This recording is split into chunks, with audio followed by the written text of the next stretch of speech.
নমস্কাৰ এই মুহূৰ্তত আহি পৰিছে সন্ধিয়াৰ কেইবাটাও গুৰুত্বপূৰ্ণ খবৰ। আজি 13 জানুৱাৰী। অসমৰ লগতে ভাৰতৰ বিভিন্ন প্ৰান্তৰ পৰা সন্ধিয়াৰ কেইবাটাও খবৰ আহি পৰিছে। এই মুহূৰ্তত জনাই আছো সন্ধিয়াৰ গুৰুত্বপূৰ্ণ খবৰ। কংগ্ৰেছ হৈছে টিউবলাইট, লাহে লাহে জ্বলিব। বাংলাদেশত হিন্দুৰ ওপৰত অত্যাচাৰ হোৱাটো সুনিশ্চিত কৰিব লাগিব, এই মন্তব্য কৰিছে ৰাজ্যৰ মুখ্যমন্ত্ৰী হিমন্ত বিশ্ব শৰ্মাই। আৰু এটা খবৰ, ৰেজাউল কৰিম হৈছে কংগ্ৰেছত মুখ্যমন্ত্ৰীৰ এজেণ্ট। ৰেজাউল কৰিম কংগ্ৰেছত মুখ্যমন্ত্ৰীৰ এজেণ্ট। ৰেজাউল কৰিমৰ মুখ্যমন্ত্ৰীৰ লগত বহুত ভাল। মুখ্যমন্ত্ৰীয়ে তেওঁৰ এজেণ্ট থাকে বুলি কৈ থাকে। নতুন এজেণ্ট পাইছে নেকি সেইটোৱে চাব লাগিব।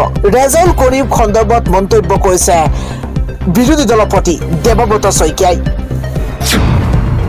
আজিৰ সন্ধিয়াৰ পৰৱৰ্তী খবৰ, শিৱসাগৰত থকা ধুবুৰী, নগাঁও, হোজাই, নামনি অসমৰ ম্যাদ খেদিবলৈ নিদিওঁ। কোনে মন্তব্য কৰিছে জনোৱাৰ চেষ্টা কৰিছো। চিতু বৰুৱাক মুকলি প্ৰত্যাহ্বান জনাইছে ইউনুছ তামুলীয়ে। এটা ব্ৰেকিং নিউজ, অবৈধ বাংলাদেশী যদি আছে খেদি দিয়ক শিৱসাগৰৰ পৰা, কিন্তু ম্যাদ খেদাৰ নামত অত্যাচাৰ সহ্য কৰা নহব। ভাৰতীয় মূলৰ ব্যক্তিক খেদিলে সহ্য কৰা নহব। ধুবুৰী, নগাঁও, হোজাই ব্যক্তিক খেদিব নোৱাৰিব। নামনি অসমৰ কোনো ব্যক্তিক টাৰ্গেট কৰিবলৈ দিয়া নহব।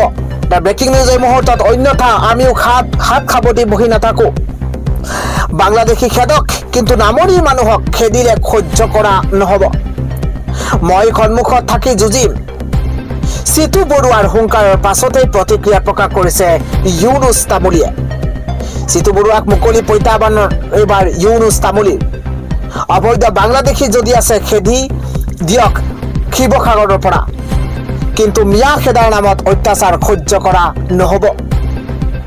ভাৰতীয় মূলৰ ব্যক্তিক খেদিলে সহ্য কৰা নহব বুলি মন্তব্য কৰিছে। আন এটা খবৰ, উৰুকাৰ দিনাই তেজেৰে ৰাঙলী হৈ পৰিছে কলিয়াবৰৰ 715 নম্বৰ ঘাইপথ। টমটম বাহনৰ দুৰ্ঘটনাক কেন্দ্ৰ কৰি এতিয়া উত্তপ্ত পৰিস্থিতিৰ সূচনা হৈছে। উৰুকাৰ দিনাই তেজেৰে ৰাঙলী হৈছে কলিয়াবৰৰ ৰাজপথ।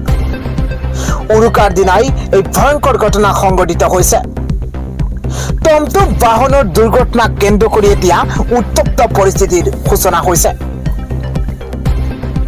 গুৰুতৰভাৱে আহত হৈছে 3গৰাকী মহিলা সহ এটি কণমানি শিশু। বিদ্যালয়ত নামভৰ্তিৰ বাবে গৈ থাকোঁতে ভয়ংকৰ দুৰ্ঘটনা হৈছে। 2গৰাকী মহিলাৰ অৱস্থা সংকটজনক বুলি জানিব পৰা গৈছে। ইপিনে দুৰ্ঘটনাৰ পাছত আঘাতপ্ৰাপ্ত হৈছে মহিলাৰ পুত্ৰক। ইপিনে দুৰ্ঘটনাৰ পাছতে আঘাতপ্ৰাপ্ত মহিলাৰ পুত্ৰক প্ৰহাৰ কৰা হৈছে। ঘটনাৰ বুজ লবলৈ গৈছিল গোবিন্দ বৰাই। গোবিন্দ বৰাক হেলমেটেৰে প্ৰহাৰ, কৈলাশ বৰকটকী ছাবিৰ আহমেদৰ।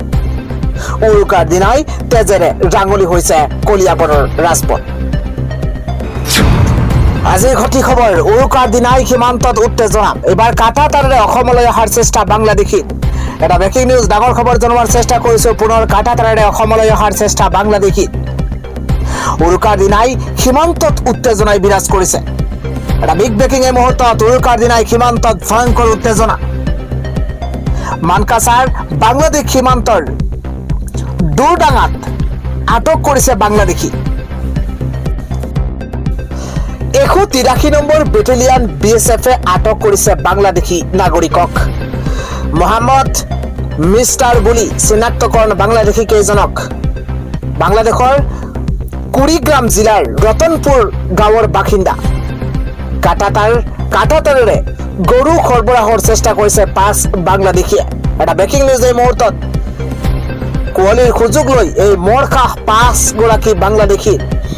ইয়াৰে এজনক আটক কৰিছে BSF আৰু 4জন পলাতক বুলি ইতিমধ্যে জানিব পৰা গৈছে। আটকাধীন বাংলাদেশী কেইজনক সোধপোছ অব্যাহত ৰাখিছে আৰক্ষীয়ে। গুৰুত্বপূৰ্ণ খবৰ এই মুহূৰ্তত। আটকাধীন বাংলাদেশী এজনক ইতিমধ্যে সোধপোছ অব্যাহত ৰাখিছে আৰক্ষীয়ে। আন এটা খবৰ হৈছে, বৰ অসমৰ নামত বৰ বাংলাদেশ বনাব বিচাৰিছে গৌৰৱ গগৈয়ে। এটা পলিটিকেল ব্ৰেকিং নিউজ, ডাঙৰ খবৰ ব্ৰেকিং নিউজ জনোৱাৰ চেষ্টা কৰিছো, কিয়নো বৰ অসমৰ নামত বৰ বাংলাদেশ বনাব বিচাৰিছে গৌৰৱ গগৈয়ে।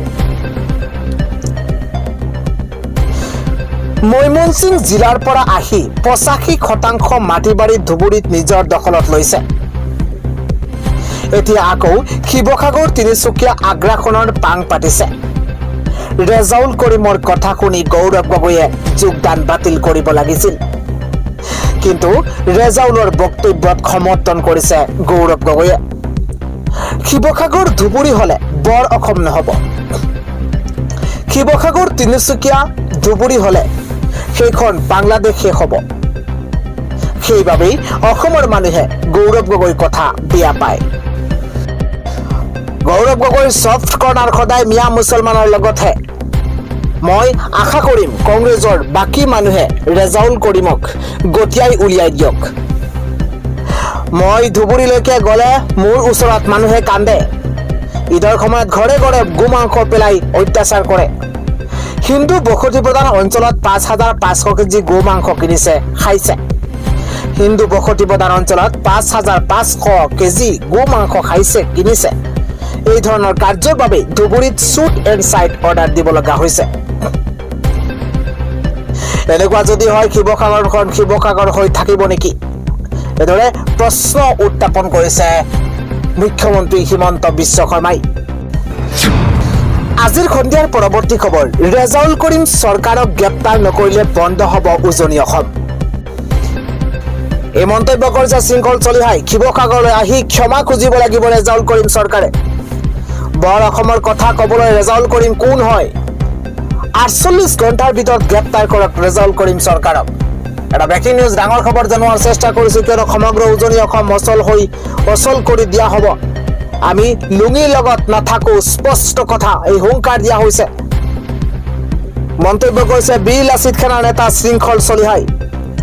ৰেজাউল কৰিম চৰকাৰক গ্ৰেপ্তাৰ নকৰিলে বন্ধ হ'ব উজনি অসম, এইদৰে হুংকাৰ প্ৰদান কৰা হৈছে।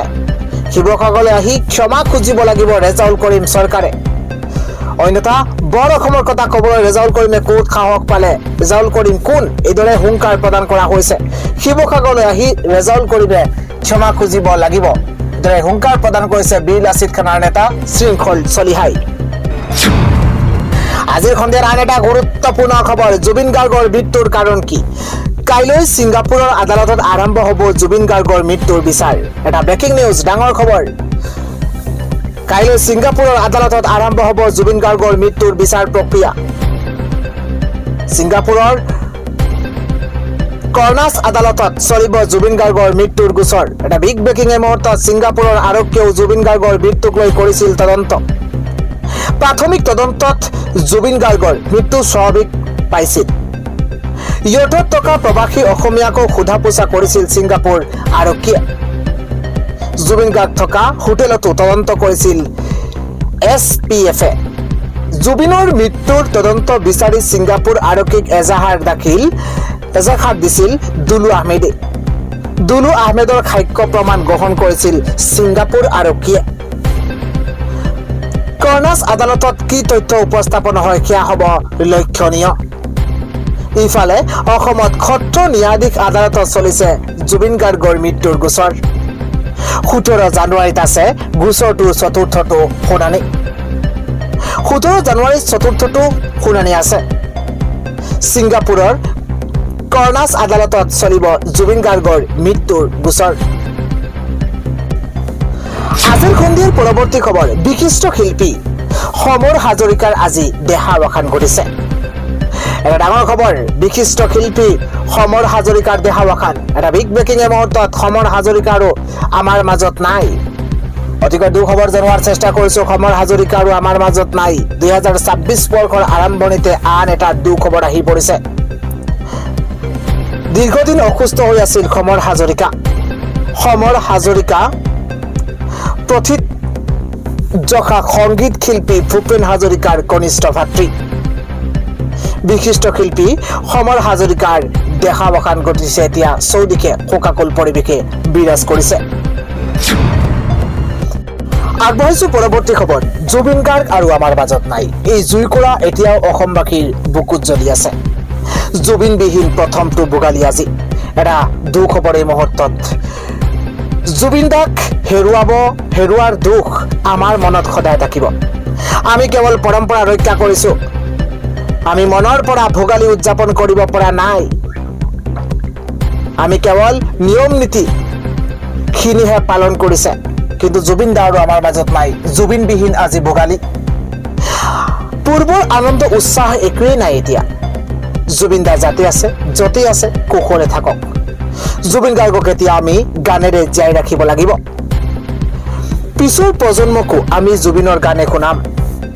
বিহু বুলি আমাৰ একো আনন্দ নাই। জুবিন গাৰ্গক মনত পেলাই আমি জুবিন ক্ষেত্ৰলৈ যাম। জুবিন গাৰ্গ আমাৰ মাজত সদায় থাকিব। মনতে কৰা জুই লৈ আমি আছো। জুবিন গাৰ্গে সোনকালে ন্যায় পাওক। এই জুই কৰা সকলোৰে মাজত জ্বলি আছে। গৰিমাবুক ভালে ৰাখক ভগৱানে। জুবিন দাৰ গানেৰে আমি উৰুকাৰ নিশা পাৰ কৰিম। আজিৰ সন্ধিয়াৰ পৰৱৰ্তী খবৰ। ইৰাণৰ বিৰুদ্ধে যুদ্ধত আমেৰিকাৰ জয় নিশ্চিত।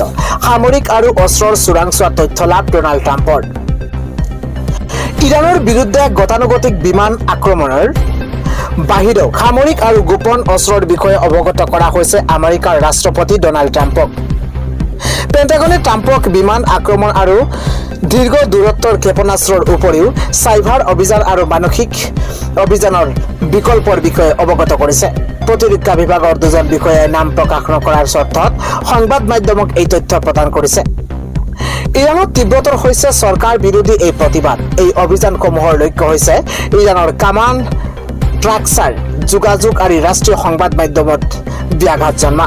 বিষয়াসকলে কয় যে এই চাইবাৰ আৰু মানসিক অভিযানসমূহ গতানুগতিক সামৰিক কাৰ্যৰ পৰা একেলগে বা পৃথকে চলাব পৰা যাব। অৱশ্যে চাইবাৰ আক্ৰমণত ইৰাণৰ কোনটো ডিজিটেল আন্তঃগাঁথনি লক্ষ্য কৰি লোৱা হ'ব পাৰে তা বা চৰকাৰী সংবাদ মাধ্যমৰ বিৰুদ্ধে এই মানসিক অভিযান কেনেদৰে চলোৱা হ'ব সেই বিষয়েও বিষয়াসকলে স্পষ্ট কৰা নাই। তেওঁলোকে জোৰ দি কয় যে কোনো চূড়ান্ত সিদ্ধান্ত লোৱা হোৱা নাই আৰু কূটনৈতিক চেনেল মুকলি হৈ আছে। ইৰাণৰ নিৰাপত্তা বাহিনীয়ে প্ৰতিবাদকাৰীক হত্যা কৰিলে আমেৰিকাই হস্তক্ষেপ কৰিব পাৰে বুলি কেইবা সপ্তাহ ধৰি ৰাষ্ট্ৰপতি ডোনাল্ড ট্ৰাম্পে সকীয়াই দি আহিছে। 2026 চনৰ 11 জানুৱাৰীত ট্ৰাম্পে সাংবাদিকৰ আগত কয় যে ইৰাণৰ নেতৃত্বই আলোচনা কৰিব বিচাৰে যদিও আমেৰিকাৰ সেনাই কিছুমান অতি শক্তিশালী বিকল্পৰ কথা বিবেচনা কৰিছে। আগবঢ়াইছো পৰৱৰ্তী খবৰ। ভাৰত চীন যুদ্ধত চৰকাৰক প্ৰায় 600 কিলোগ্ৰাম সোণ দান কৰা ৰাণী কামসুন্দৰী দেৱীৰ দেহাৱসান ঘটিছে। ভাৰত চীন যুদ্ধৰ সময়ত ভাৰত চৰকাৰৰ শেষ ৰাণী কামসুন্দৰী দেৱীয়ে চৰকাৰক প্ৰায় 600 কিলোগ্ৰাম সোণ দান কৰিছিল। কিন্তু পাৰিবাৰিক বিবাদৰ বাবে তেওঁৰ অন্তিম যাত্ৰাৰ পূৰ্বে তেওঁৰ ৰাজপ্ৰসাদত পৰিয়ালৰ লোকৰ মাজত কাজিয়া আৰম্ভ হৈছে। দৰভংগা মহাৰাজা কামেশ্বৰ সিঙৰ তৃতীয় আৰু অন্তিম পত্নী মহাৰাণী কামসুন্দৰী দেৱীৰ অন্তিম অনুষ্ঠান আজি পূৰ্ণ হিন্দু ৰীতি নীতিৰে দৰভংগা ৰাজকোষৰ মোদেশ্বৰ চোতালত সম্পন্ন কৰা হৈছে। বিহাৰ চৰকাৰে তেওঁক ৰাজ্যিক সন্মান প্ৰদান কৰাৰ লগতে নাতি ৰত্নেশ্বৰ সিঙে অন্ত্যেষ্টিক্ৰিয়া কৰে। বিহাৰ চৰকাৰৰ মন্ত্ৰী দিলীপ জয়ছোৱালেও মোদেশ্বৰ চোতাল পৰিদৰ্শন কৰি মহাৰাণীৰ আত্মাৰ চিৰশান্তিৰ বাবে প্ৰাৰ্থনা কৰিছে। দৰভংগা ৰাজ পৰিয়ালে নিজৰ ব্যক্তিগত ধন সম্পত্তিৰ পৰা অসংখ্য পথ, শিক্ষানুষ্ঠান, বিদ্যালয়, বিশ্ববিদ্যালয় আদি নিৰ্মাণ কৰিছিল। কিন্তু অন্ত্যেষ্টিক্ৰিয়াৰ শোভাযাত্ৰাৰ পূৰ্বে মহাৰাণীৰ বাসগৃহৰ পৰিৱেশ উত্তাল হৈ পৰিছে। এক পাৰিবাৰিক বিবাদ, শাৰীৰিক হিংসা পৰ্যন্ত তীব্ৰতৰ হৈ পৰিছে। আৰক্ষীৰ উপস্থিতি দুই পক্ষৰ মাজত মৌখিক কাজিয়া হৈছে। এই বিবাদ সম্পত্তি আৰু উত্তৰাধিকাৰক লৈ হোৱা বুলি অনুমান কৰা হৈছে। লগে লগে আৰক্ষীয়ে হস্তক্ষেপ কৰি পৰিস্থিতি নিয়ন্ত্ৰণ কৰি দুয়োটা পক্ষক পৃথক কৰি পেলাইছে। এই হিংসাই সমগ্ৰ চহৰখনতে ব্যাপক চৰ্চা লাভ কৰাৰ বিপৰীতে ৰাজ পৰিয়ালে কৰা ভাল কামবোৰৰো বিতৰ্কৰ বিষয় হৈ পৰিছে। আজিৰ সন্ধিয়াৰ পৰৱৰ্তী খবৰ হৈছে উচ্চতম ন্যায়ালয়ত ইডিৰ বিস্ফোৰক অভিযোগ। মমতা বেনাৰ্জীৰ বিৰুদ্ধে তদন্তত বাধা আৰু ডকাইতিৰ গুৰুতৰ অভিযোগ উত্থাপন হৈছে। উচ্চতম ন্যায়ালয়ত এনফোৰ্সমেন্ট ডাইৰেক্টৰেট চমুকৈ ইডিয়ে দাখিল কৰা এক আবেদনক কেন্দ্ৰ কৰি বৰ্তমান ৰাজনৈতিক মহলত তীব্ৰ চাঞ্চল্যৰ সৃষ্টি হৈছে। আইপেকৰ গোচৰত ইডিয়ে উচ্চতম ন্যায়ালয়ত দুখনকৈ আবেদন দাখিল কৰিছে, য'ত পশ্চিমবংগৰ মুখ্যমন্ত্ৰী মমতা বেনাৰ্জীৰ বিৰুদ্ধে অত্যন্ত গুৰুতৰ অভিযোগ উত্থাপন হৈছে। ইয়াৰে এখন আবেদন স্বয়ং ইডিয়ে দাখিল কৰাৰ বিপৰীতে দ্বিতীয়খন আবেদন তিনিজন ইডি বিষয়া নিশান্ত কুমাৰ, বিক্ৰম আহলাৱত আৰু প্ৰশান্ত চন্দিলাই দাখিল কৰিছে। এই গোচৰটোত কেৱল ৰাজ্য চৰকাৰেই নহয়, বৰঞ্চ মুখ্যমন্ত্ৰী মমতা বেনাৰ্জীৰ লগতে ৰাজ্যিক আৰক্ষী সঞ্চালক প্ৰধান ৰাজীৱ কুমাৰ, মেয়ৰ মনোজ ভাৰ্মা, কলকাতা আৰক্ষীৰ উপায়ুক্ত প্ৰিয়ব্ৰত ৰায় আৰু CBIকো পক্ষ হিচাপে অন্তৰ্ভুক্ত কৰা হৈছে। আদালতৰ সূত্ৰৰ পৰা জানিব পৰা মতে ইডিয়ে তেওঁলোকৰ আবেদনত তৃণমূলৰ সৰ্বোচ্চ নেত্ৰী মমতা বেনাৰ্জীৰ কাৰ্যকলাপক চোৰ আৰু ডকাইতৰ সৈতে তুলনা কৰিছে। কেন্দ্ৰীয় তদন্তকাৰী সংস্থাটোৱে অভিযোগ কৰিছে যে মমতা বেনাৰ্জীয়ে তদন্তৰ কামত অবাঞ্ছিতভাৱে প্ৰৱেশ কৰি ফাইল চুৰি বা ডকাইতি কৰাৰ দৰে কাৰ্য সংঘটিত কৰিছে। ইডিয়ে আনকি স্পষ্টকৈ কৈছে যে ইডিৰ কামত বাধা প্ৰদানৰ যিবোৰ ঘটনা সংঘটিত হৈছে সেই সকলোবোৰ মুখ্যমন্ত্ৰীৰ নিৰ্দেশতে হৈছে। নিজৰ যুক্তিক শক্তিশালী কৰিবলৈ ইডিয়ে আবেদনখনত অতীতৰ তিনিটা গুৰুত্বপূৰ্ণ ঘটনাৰ উদাহৰণ দাঙি ধৰিছে, য'ত মমতা বেনাৰ্জীয়ে তদন্তকাৰী সংস্থাৰ বাবে ডাল হৈ থিয় দিছিল।